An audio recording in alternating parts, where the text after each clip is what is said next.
안녕하세요. 크립토TV입니다. 이번 시간에는 해가 바뀌면, 아니 벌써부터 조금 마음이 간절해지신 분이 있습니다. 무슨 내용인지 살펴보시죠. 분석에서 스테이블 코인이 암호화폐 시장에서 챗 GPT급의 확산을 하고 있다. 우리가 이걸 특히 이제 한국같이 화폐나 이런 인프라가 금융 인프라가 잘 갖춰진 곳에서 이것을 느끼긴 사실 어려운데요. 스테이블 코인이 이미 소비자, 기업, 정부, 은행 전반적으로 바이럴하게 채택이 사실 이미 이루어지고 있습니다. 특히 이제 좀 자국의 화폐 그 가치가 달러나 이제 다른 선진국 대비 약한 지역이 있죠. 이런 데서 스테이블 코인 굉장히 많이 씁니다.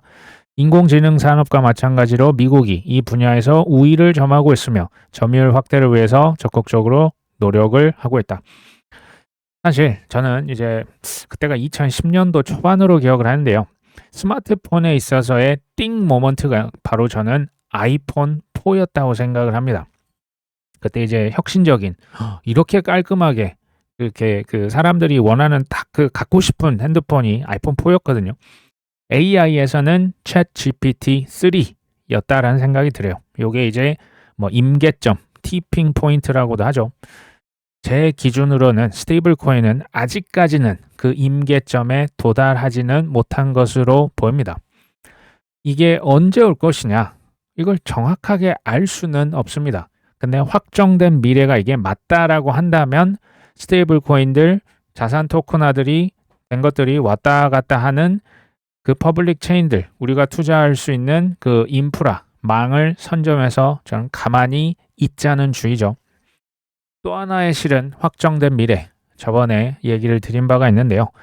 내년을 앞두고 벌써부터 치열한 경쟁이 벌어지고 있는 분야가 있습니다. 바로 우주입니다. 스페이스X 상장이 예고됐다. 지금 벌써부터 우주항공 ETF가 지금 가격이 많이 올랐습니다. 고공 비행을 하고 있고요. 지금 관련된 우주항공된 이제 투자 상품들의 그 투자 수익률이 굉장히 좋다고 합니다. 이제 주식 시장은 항상 선반영이 되는 거죠. 뒤에서 보여드리지만 보니까 이미 피가 튀기는 우주 전쟁이 시작된 것으로 보입니다. 지금 우리는 스페이스X만 제가 얘기를 드렸는데요. 그 아마존의 창업자 제프 베이조스는 블루 오리진이라고 하는 여기도 이제 그 우주항공 로켓 쏘는 기업을 직접 만들어서 운영을 하고 있습니다. 어떻게 보면 라이벌이죠. 여기만 있는 줄 알았더니 구글도 우주 쪽으로 지금 진출 이미 했고요. 로켓랩 여기도 지금 스페이스X 다음으로 우주선을 지금 그 저궤도 위성입니까? 지금 두 번째로 많이 쏜 회사라고 합니다. 그리고 사실 일론 머스크와 지금 관계가 굉장히 좋지 않은 천재 중에 한 명이 바로 우리가 잘 알고 있는 샘 올트먼입니다. 오픈 AI를 만든 샘 올트먼이요. 우주에서 지금 그 같이 스페이스X를 소위 말해서 그 이기려고 반 머스크 우주 동맹을 지금 하나 만들고 있어요. 오픈 AI도 우주로 지금 전쟁에 참여하고 있는 형국입니다. 지금 이 슬라이드는 그 소수몽키님의 그 차트를 여기서 배울 점이 있어서 한번 제가 가져와 봤습니다. 다음 AI 무대는 우주다. 우주에서는 왜 지금 사람들이 다 이렇게 우주 전쟁으로 다 지금 뛰어드냐? 첫 번째, 지상의 데이터 센터 한계 봉착이 됐다. 여기 이제 그 한계가 많아요. 그러니까 리미테이션이죠. 한계들. 저궤도 우주 데이터 센터 가능성. 왜냐하면 이제 우주라고 하는 공간 자체가 냉각, 전력, 부지에 있어서 걱정이 없는 거예요. 왜? 24시간 태양광으로 전기를 무제한으로 공급을 할 수 있고요. 날씨, 구름 한참 위에 있죠. 그러니까 이제 소위 말하는 일기 변화 혹은 정치적인 규제, 그러니까 우리 쪽에는 이런 거 하지 마세요. 이런 사람이 없지 않습니까? 그리고 온도도 사실 우주가 쉽지 않을까요? 굉장히 차가워요. 그러니까 냉각에 대한 시킬 필요가 없는 겁니다. 그냥 차기 때문에. 여러 가지 제약을 다 비껴가기 때문에 AI 데이터 센터를 아예 우주에다가 지으려고 다들 지금 작정을 한 거예요. 스페이스X, 구글, 지금 27년도에 그냥 데이터 센터 구축을 목표로 하고 있습니다. 구글은 블루 오리진, 그 아마존 있죠. 오픈 AI, 이 반 머스크 동맹, 그다음 로켓랩도 지금 다 같이 출사표를 던지고 있습니다. 그리고 일론 머스크가 사실 상장을 언제 합니까? 스페이스X에 대해서 항상 상장 질문에는 답을 안 했었습니다. 근데 AI 인프라 경쟁 여기 지금 이제 불이 붙었거든요. 그러니까 AI 올해는 AI 투자의 해였다면 보니까 내년은 우주 전쟁을 이미 지금 선포가 된 거예요. 대규모의 자본 조달이 필수가 되었습니다. 엄청난 천문학적인 돈이 필요해요. 우주에다 데이터 센터를 짓는다 생각해 보십시오. AI 경쟁처럼 지금 우주에서 그 데이터 센터 짓는 것도 자산 확보 속도전이고요. 경쟁자를 그러니까 선빵을 그냥 팍 먼저 날리고 시작해야 되는 그런 지금 상황에 처한 겁니다. 그러니까 경쟁에 불이 붙었고 지금 AI, 그다음 로봇, 뭐 휴머노이드 있죠. 그다음에 우주. 지금 여기까지 다 컨버전스 하나다. 지금 이 시대를 다들 준비를 하고 있는 겁니다. 시장을 선점해서 주도를 하겠다. 그리고 이제 IPO 날짜로 26년 6월에서 7월 달을 꼽았습니다. 일론 머스크가 이것을 이제 긍정을 했거든요. 근데 우리가 내년 그러면 6월에서 7월 달에 스페이스X가 IPO를 할 것이냐? 과거의 그의 행적을 보면 사실은 뭐 여러 차례 항상 뒤로 밀렸던 기억이 많이 납니다. 솔직히 반반이라고 보고요. 그러니까 내년 하반기 저 후반으로도 밀릴 수 있고 심지어 해가 27년으로 IPO가 넘어갈 수도 있습니다. 변수가 있어요. 지금 아까 얘기를 드렸다시피 경쟁자들이 너무 치열해요. 그리고 선점 효과라고 하는 게 그러니까 뭐든지 그렇지 않습니까? 챗 GPT가 한번 빵 치고 나가면 물론 이제 다 우르르 달리지만 이게 이제 그 소위 격차를 확 벌려놓으면 이제 그 격차를 메우기가 쉽지가 않습니다. AI도 마찬가지고 지금 우주에서 하는 이 데이터 센터도 마찬가지고 그래서 지금 선두로 치고 나가려면 마음이 급해요. 사실은 일론 머스크만 급하다라고 보진 않아요. 내년에 이제 그 또 미국과 중국 간에 지금 우주 공간을 뺏기면 진다라고 하는 이게 단순히 어떤 과학 기술로 접근을 하는 게 아니고 영토와 군사 패권의 중심지까지로 갑니다. 뭐 히토류 자원도 여기에서 많이 사용이 될 것 같습니다. 그리고 내년도 오픈 AI 또한 IPO 대여 중에 지금 이름을 이미 올렸거든요. 스페이스X다, 오픈 AI다, 그 다음에 우리가 투자하고 있는 XRP의 그 회사 리플이라고 하는 것도 제가 봤을 때 상장이 시장이 좋을 때 아마 되지 않겠냐. 그 날짜가 우리가 봤을 때 시장의 정점일 수도 있다. 뭐 일단은 지켜봐야 되겠다라는 얘기를 계속 드리죠. 그리고 내년에 중간선거가 11월 3일이거든요. 벌써부터 본격적인 선거 유세 투어를 시작을 했습니다. 물가를 저렴하게 만드는 것이 최우선 과제다. 에너지 가격을 지금 7년 최저 수준으로 내리고 있고요. 그렇게 노력을 하고 있고요. 반면에 국민들의 실질 임금을 늘리는 게 필요합니다. 1월 1일자로 바로 감세를 본격적으로 시작합니다. 지금 제가 볼 때 이걸 지금 아껴두고 있었다라는 생각도 들고요. 뭐 TV다, 초과근무다, 연금, 세금 모두 다 면제입니다. 세금을 깎아줍니다. 4월 달에 역사상 가장 큰 세금에 대한 환급이 이루어질 것이다. 돈 주겠다는 거예요. 당신들 주머니에다가 꽂아주겠다. 401k, 퇴직연금이나 주식시장 모두 상승이 필요하지 않겠냐. 그리고 이제 내년 2월 말까지 해서요. 농가, 그러니까 이제 농사 지으시는 분들의 농가 지원금도 지급 완료 예정으로 보입니다. 왜? 농사 파종하기 전에 농가 지원금 싸주겠다. 굉장히 지금 구체적인 그 정책들이 실시간으로 지금 발표가 이미 짜져 있는 거예요. 이제 사실 스위치만 누르면 바로 날아갑니다. 그러니까 이런 거겠죠. 석유 가격을 좀 이제 낮춰서 물가를 잡고 세금도 많이 깎아주고 지원금은 늘려주고 그 다음에 시장을 상승을 시켜서 국민들을 행복한 어떤 그것을 느낄 수 있게 그러니까 feel good을 해야죠. 국민들. 그래야 이제 투표에서 조금이라도 기대를 해볼 수가 있겠죠. 그리고 내년 하반기에 이것들을 시작을 하면 사실은 그 물음표가 될 수가 있어요. 그 정책이라는 게 시작을 한다고 바로바로 이게 나는 건 실은 아니거든요. 돈이 돌고 뭔가 이제 그 승수 효과를 가져가기 위해서는 제가 봤을 때는 상반기부터 쏟아부을 기세로 느껴집니다. 그리고 현재 뭐 이제 종종 미국에서 그 무슨 그 주에서 주마다 그 보궐선거가 이루어지는데 트럼프가 속해 있는 공화당이 지금 분위기가 굉장히 안 좋습니다. 지금 이대로 만약에 간다면 이전에 그 2018년의 중간선거에서와 비슷하게도 미국의 하원이 특히 민주당에게 다시 이제 다수당 뺏길 확률이 현재로서는 매우 높아 보입니다. 그러면 그럴수록 더 화끈하게 돈을 찍어서 나눠줄 것으로 저는 예상이 됩니다. 특히 해가 바뀌면 좀 더 많이 아마 절박해지지 않겠냐 보고 있습니다. 최근에 월스트리트 저널에서 트럼프 대통령 인터뷰를 했습니다.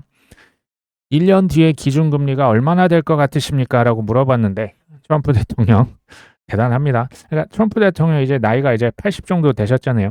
이분은 평생 부동산 제국을 건설했던 사람입니다.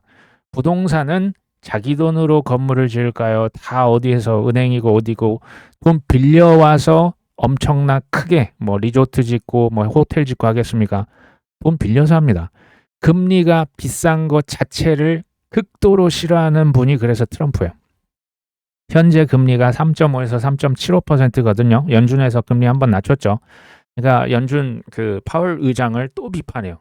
그렇게 찔끔찔끔 낮춰서는 턱도 없다. 지금 이런 얘기를 사실은 했었고요. 중립금리라고 하는 게 대략 3% 전후를 이제 보통 컨센서스가 3% 전후예요. 그러니까 연준의 기준금리. 그러면 여기에서 한 번이나 두 번 정도 더 금리를 아마 내년에 낮출 수 있다. 이게 이제 어떻게 보면 컨센이거든요.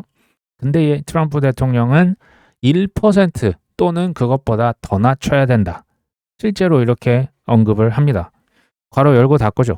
중립금리고 뭐고 시장 폭발시켜 라고 저한테는 읽혀지는 대목이 됩니다.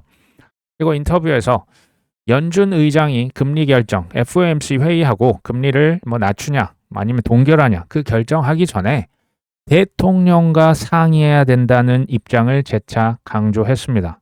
괄호 열고 닫고 좋은 말로 할 때 낮춰라 라고 아마 그게 상의 내용이 되지 않겠습니까? 뭐 독립성에 대한 논란 뭐 예나 지금이나 똑같습니다. 그리고 재밌는 게 당초 이제 케빈 헤싯이라고 하시는 분이 이제 차기 연준 의장 1순위였거든요. 근데 또 다른 케빈 워시라고 있었죠. 케빈 워시 전 연준의 이사에게도 관심을 두고 있다. 알고 보니까요. 면접을 이제 백악관에서 이제 총 탑 5 연준 차기 의장 후보들 5명을 불러서 이제 면접을 한 것으로 드러났습니다. 면접을 했는데 케빈 워시도 보니까 금리 인하 내가 대놓고 물어봤대요. 당신 금리 인하 할 겁니까? 라고 했더니 할 거다라고 대답을 했답니다. 그래서요. 갑자기 케빈 헤싯과 케빈 워시가 갑자기 양강 구도로 거의 뭐 이제 비슷비슷한 지금 그 단계까지 다시 온 거예요. 케빈 헤싯은 지금 현재 백악관에 있는 정부 고위 관료고요. 차기 연준 의장 원래 1순위였죠. 오른쪽에 계신 분이 케빈 워시입니다. 현재 갑자기 다크호스처럼 1순위로 이제 갑자기 그 떠오르신 분이 이 두 번째 케빈 워시입니다. 이것을 보시고 그러면 왜 케빈 헤싯에서 갑자기 케빈 워시가 치고 올라오냐? 시장에서 원래 케빈 헤싯 아까 그 첫 번째 분이 유력했었거든요. 근데 이제 12월 월스트리트 저널 그 인터뷰할 때요. 갑자기 트럼프 대통령이 차기 연준 의장 후보 1순위는 케빈 워시다. 갑자기 바뀐 거예요. 케빈 헤싯이 아니고 이번에 1순위는 케빈 워시야? 이러면서 언론 헤드라인은 케빈 워시가 이제 1순위래요. 이렇게 갑자기 또 도배가 되기 시작하는 거예요. 무슨 일이 있었을까요? 이거 제가 재밌어서 한번 파악을 해본 겁니다. 트럼프 대통령이 이게 12월 10일 지난주 수요일에 케빈 워시 그 두 번째 있었던 분을 백악관으로 불렀어요. 면접을 했습니다. 금리 인하에 대해서 집중적으로 물었답니다. 금리 인하 할 거야? 너 내 말 들을 거야? 그러니까 워시는 금리를 그러면 좀 더 내려보도록 하겠습니다라고 공개적으로 언급을 하면서 자신의 저금리 기조와 코드가 맞다. 이 신호를 이제 지금 면접 봤으니까 신호를 정확하게 트럼프 대통령에게 전달을 한 겁니다. 그럼 케빈 해시스는 왜 좀 인기가 떨어졌냐? 이분이 이제 월가나 금융권에서는 케빈 해시스를 트럼프랑 너무 이거 짝짝꿍이 잘 맞고 예스맨 아니야? 이렇게 이제 또 언론 보도가 나오다 보니 이거 미 연준의 독립성이 훼손되는 거 아니야? 조금 불안한 시각이 이제 상존했던 거예요. 그리고 반대로 케빈 워시는 이 사람은 친 그 시장이면서도 트럼프 대통령의 금리 인하도 어느 정도는 수용을 할 사람, 조금 더 균형 잡혔다. 이런 느낌 때문에 케빈 워시가 조금 더 인기가 올라가지 않았냐라고 봤더니 사실 또 그것도 아니에요. 케빈 해시스, 그러니까 기존의 1위였던 이 첫 번째 분의 발언이 조금 문제가 됐다라고 보여집니다. 어떻게 보면 실수일 수도 있어요. 사람들이 첫 번째 분, 그 케빈 해시스를 이분은 이제 너무 트럼프 예스맨이야라고 이제 비난이 쏟아지니까 인터뷰에서 이렇게 얘기한 거예요. 대통령 의견은 참고용일 뿐, 금리는 미 연준에서 결정한다. 여기까지는 뭐 그렇다 칩니다. 트럼프의 목소리가 아무 가중치도 없다. 이런 얘기를 한 거예요. 트럼프 목소리, 그건 중요치 않다. 본인 입장에서는 이제 워낙 공격을 받으니까 이런 식으로 표현을 했는데 표면적으로는 연준의 독립성 강조, 이거는 당연히 필요한 거거든요. 근데 누구한테 찍힌 게 아니냐. 트럼프 입장에서는 체면을 꾸긴 거예요. 트럼프 대통령의 목소리는 중요치 않다 했으면 트럼프 대통령이 인준자 아닙니까? 지명자 아닙니까? 권한이 있는 사람인데 조금 인상 한번 찌푸렸다라는 생각이 듭니다. 이 발언이 나오니까 이제 언론에서는 해시스 첫 번째 사람 독주의 구도가 지금 제동이 걸렸다. 트럼프가 해시스 대신에 워시를 더 진지하게, 두 번째 사람을 더 진지하게 검토하기 시작했다. 이제 트럼프 대통령 원래 첫 번째 케빈이었거든요. 근데 이번에는 두 케빈 다 훌륭하다. 이러면서 살짝 스탠스를 애매하게 취하고 있는 거죠. 이 얘기가 도대체 지금 내 코인이랑 무슨 상관이 있냐? 상관이 있어요. 상관이 있습니다. 메타인지를 조금 높여보시고 내가 트럼프라고 한번 가정을 하고 생각을 해보시면 저는 조금 이게 도움이 되더라고요. 제가 트럼프 대통령이면 이렇게 지금 할 것 같아요. 그러니까 초기에 사실 케빈 해시 딱 정했잖아요. 근데 이 사람이 조금 삐딱하게 얘기를 합니다. 그러면 케빈 하나 더 붙여서 충성심 경쟁을 시킬 수도 있지 않을까요? 누가 더 내 말 잘 들어? 본인의 의지를 관철을 시켜야 되는데 지금 선거도 있고 그 의지 관철이라 하면 내년의 선거에서 이기기 위해서 누가 더 과도한 설탕을 뿌려줄 것이냐, 누가 더 돈을 달콤하게 사람들의 마음에 그 슈거 캔디를 더 많이 전달을 할 것이냐, 그거 아닐까요? 물가는 낮추고 세금은 더 낮추고 지원금은 쥐어주고 시장은 폭등시키고 이걸 하는데 누가 더 적당하겠냐. 사실 누가 되든지 트럼프 대통령의 이 지금 워낙 지금 미국이 지금 제롬 파월의 아니면 예전에 쿡이라고 하는 현존하는 연준의 이사님을 그냥 바로 너 집에 갈래 감옥 갈래 했지 않습니까? 이걸 다 옆에서 보고 있는 사람들이 이 압박이 제가 볼 때 쉽지 않다라고 보여지는 거예요. 여기에다가 아까 보여드렸다시피 AI와 로봇과 심지어 지금 우주 전쟁까지 합쳐지면서 중국과의 패권 경쟁이 가속화되고 있습니다. 그리고 지금 미국과 중국만이 아니고요. 한국도 그렇고요. 일본도 그렇고 유럽도 지금 군비 정쟁이 다시 붙었어요. 군비 투자들, 그리고 돈을 국채 발행해서 돈을 찍어서 지금 미국에서만 지금 금리 인하하고 돈 풀려고 하는 게 아니고 전 세계적으로 또 벼르고 있어요. 돈 쓸 데가 많이 있습니다. 투자를 더 많이 하면 이게 시간을 두고 어느 순간 저는 시장이 긍정적으로 작용을 할 거라고 봅니다. 그리고 트럼프 대통령 이미 거의 연세가 8순이 이제 다 되셨죠. 한국 나이로 하면 80에 이미 넘었습니다. 차기 대통령을 생각해주고 배려를 할까? 저는 제가 트럼프 대통령이면 안 할 것 같아요. 그냥 본인에게 유리한 노골적인 사실은요. 그 예전에 연준 의장들한테 이렇게 압력을 가한다라고 하는 게 과거에도 있었어요. 과거에 많이 있었어요. 근데 이렇게 대놓고 하진 않았어요. 조용히 자기 집 뭐 주말에 아니면 뭐 휴일에 자기 집으로 비밀 회동, 자기 집에 불러놓고 조용히 얘기했단 말입니다. 근데 트럼프 대통령 그런 게 없어요. 그냥 대놓고 합니다. 그러면 이제 금리로 한번 보겠습니다. 아까 그 중간 금리, 그러니까 소위 그 뭐 어떤 기준 금리 3% 정도가 이제 컨센서스거든요. 저는 3%까지만 가도 시장은 오를 거라고 실은 생각을 해요. 기존 대비하면 어쨌든 저 낮췄고, 근데 혹시 미국의 기준 금리를 트럼프 대통령의 바람대로 정말 1%까지 낮출 수 있을지 모르겠지만, 그러니까 연준 의장이 여기에 사실은 독립성을 그 본인 주장을 하셔야 되는 거예요. 이게 사실은 맞습니다. 근데 혹시 트럼프 대통령의 요구에 굴한다면 1%까지 내릴 수도 있지 않을까요? 이렇게 되면 어떤 일이 벌어질까요? 그리고 트럼프 대통령도 물론 중요하지만요. 그 뒷단에 누가 있다? 피터 틸 사단이 있어요. 미국의 정부를 쿠데타를 일으켜서 찬탈했습니다. 피터 틸 사단이라고도 불리죠. 이들은 그러니까 단 한 명도 빠짐없이 친 AI, 친 크립토예요. 이들의 본색이 드러나기 시작할 것으로 저는 생각을 합니다. 피터 틸 사단을 한번 제가 그 오랜만에 한번 얘기를 드려보려고 합니다. 피터 틸과 이제 그 예전에 페이팔 공동 창업이죠. 물론 이제 인수되면서 합쳐졌던 일론 머스크요. 그 다음에 데이비드 sak스 아시죠?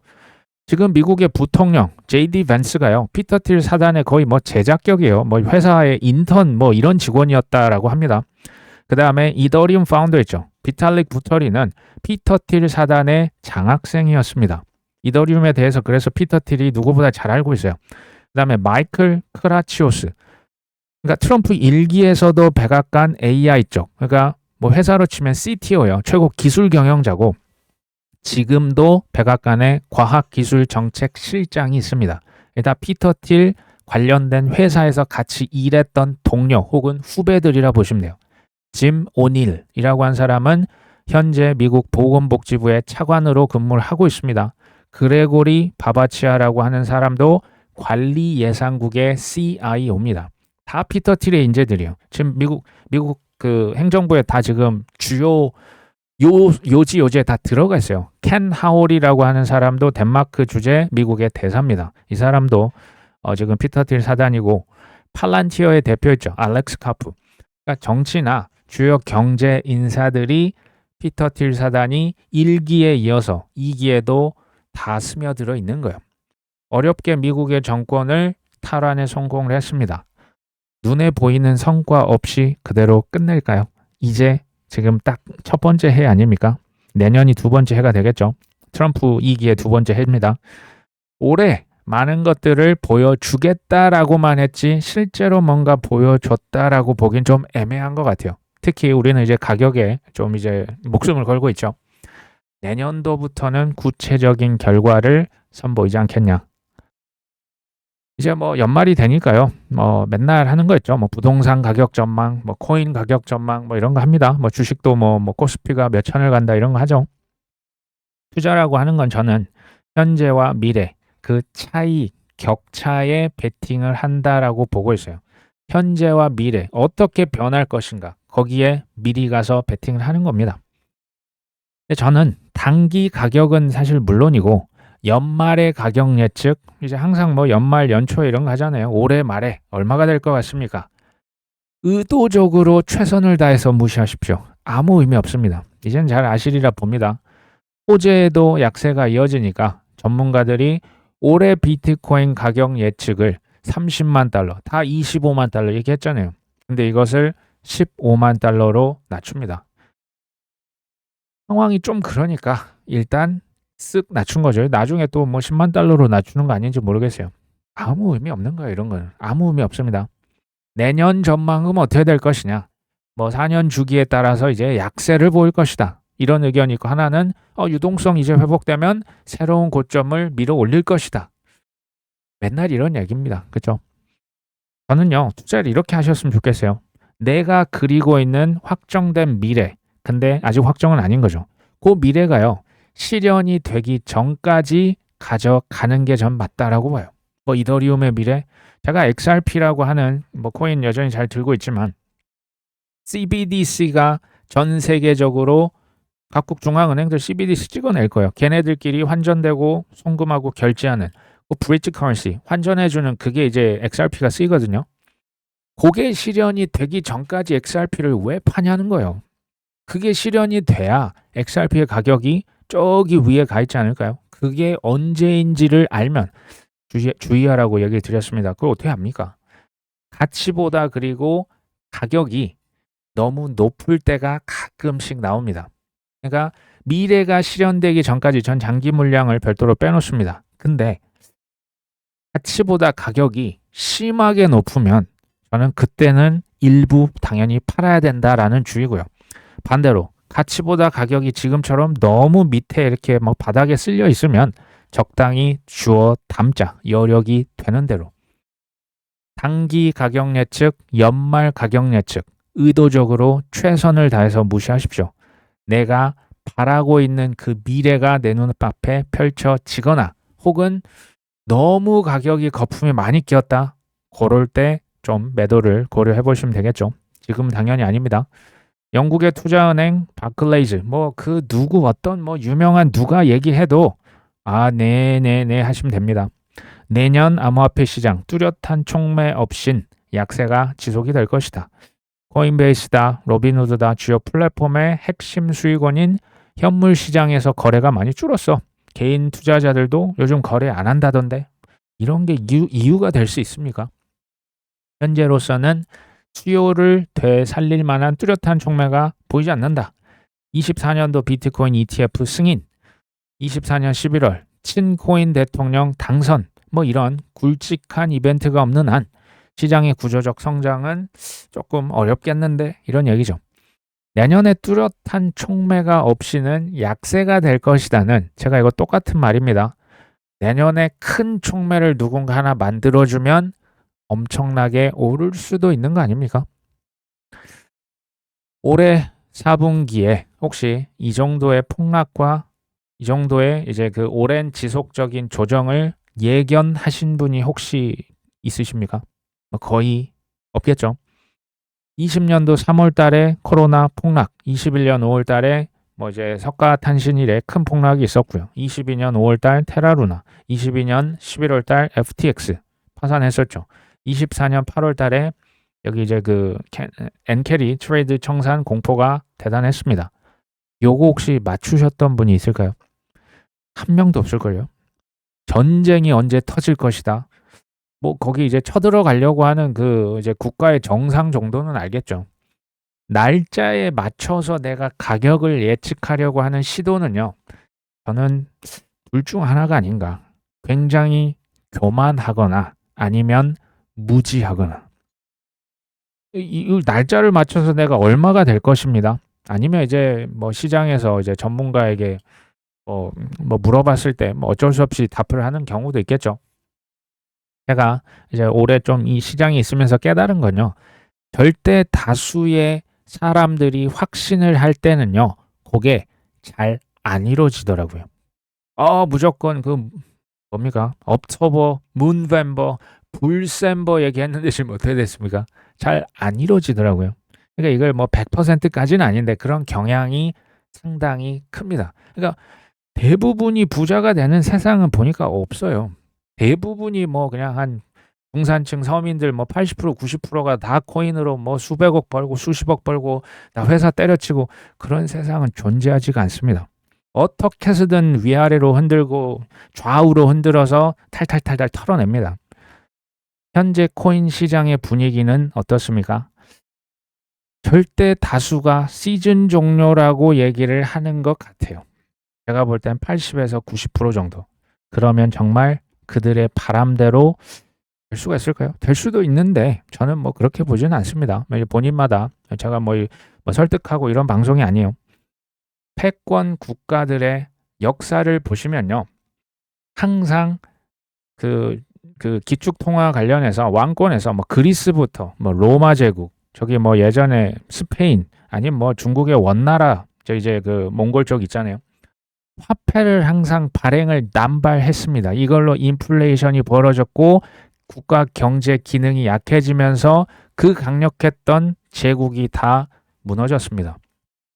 기축통화의 역사도 똑같이 그래서 이제 지금 거의 한 기축통화 수명이 대략 한 100년이다 이런 얘기가 그래서 나오는 거거든요. 이걸 보셔도 그렇고요. 달러의 역사가 거의 이제 끝이 나려고 하다 보니 달러 스테이블 코인이다 뭐 여러 가지가 지금 이제 금융공학이 여기에 지금 들어간 거예요. AI까지 이제 붙여서.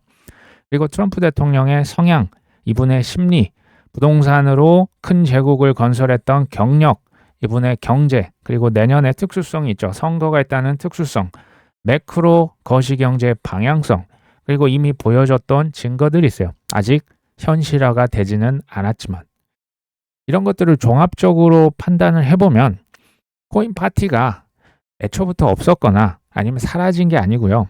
미뤄졌다라고 저는 그렇게 보여질 수밖에 없는 거예요. 왜? 왔었어야 했는데 안 왔지 않습니까? 그러면 아예 사라진 게 아니고요. 저는 이거 미뤄진 거, 그러니까 언제까지 미뤄지냐? 그거는 뭐 기다려보면 알겠죠. 코인을 제가 이제 뭐 11년 이제 해가 바뀌면 12년 차까지 갑니다. 물론 이제 뭐 코인 행사를 그때 뭐 14년부터 했지만 저는 지금도 똑같이 얘기를 사실은 드리고 싶어요. 웬만하면 코인 안 하셨으면 좋겠어요. 진심입니다. 왜? 제가 겪었던 것은 이거는 뭐랄까요? 이걸 굳이 내 인생에서 겪어야 돼? 라고 하는 생각이 듭니다. 실제로 들어요. 전 지금도 똑같이 얘기를 실은 드리고 싶은 거예요. 그러니까 대충 그냥 관광객 모드로 하지 말라는 얘기예요. 어차피 안 됩니다. 제가 큰 수익이 나는 비결을 알려드립니다. 그냥 수익을 내려면요. 싸게 사서 비싸게 파시면 수익이 납니다. 혹시 수익을 많이 거두고 싶으시다. 큰 수익은 싸게 많이 사십시오. 그래서 비싸게 많이 팔면 큰 수익을 거둡니다. 예외는 없습니다. 지금부터 이제 뭐 지금 뭐 타이밍 매매가 아닙니다. 지금부터 뭐 한 달이다, 두 달이다, 내년 한 세 달이다. 그냥 사는 거예요. 이제 뭐 이게 뭐 우리가 뭐 화수분이 있습니까? 그런 거 없잖아요. 뭐 누구 뭐 이렇게 물려받은 이게 아닌 이상은 지금 못 산다라고 하면 제가 볼 때는 나중에도 가격 오를 때요. 여기 들어오시면 안 돼요. 왜? 그분들은 제 과거 경험상 비쌀 때 많이 사실 분들입니다. 쌀 때 많이 못 사면 비쌀 때 많이 살 수밖에 없어요. 이 판이 원래 그렇게 짜져 있습니다. 무슨 얘기인지 이해되실 거라 봅니다. 반대로 여기까지 만약에 지금 포기하지 않고 지금까지 버티고 있다. 포기는요. 배추 살 때, 김장하실 때 사는 거죠. 그러니까 제가 이 두 가지 얘기를 지금 동시에 드리는 이유가 있습니다. 쉽게 보지 말자는 거고요. 여기까지 왔다면 포기하지 말자는 거예요. 크립토TV는 끝까지 간절한 목표가 있는 분들을 위한 끝까지 가실 분들을 위한 교육 방송입니다. 몇 번 넘어졌다고 해서 에이 뭐 그냥 내가 뭐라 캣째 하면서 남 탓 니 탓 나는 뭐 이건 내 잘못이 아니야 누구 잘못이야 국가 잘못이야 이런 분들은 저는 잘 모르겠어요. 몇 번 넘어졌어도 끝까지 포기 않으실 분들은 한번 이왕 여기까지 오신 거면 끝까지 가보셨으면 좋겠습니다. 오늘 방송 여기까지 합니다. 끝까지 시청해 주셔서 감사합니다.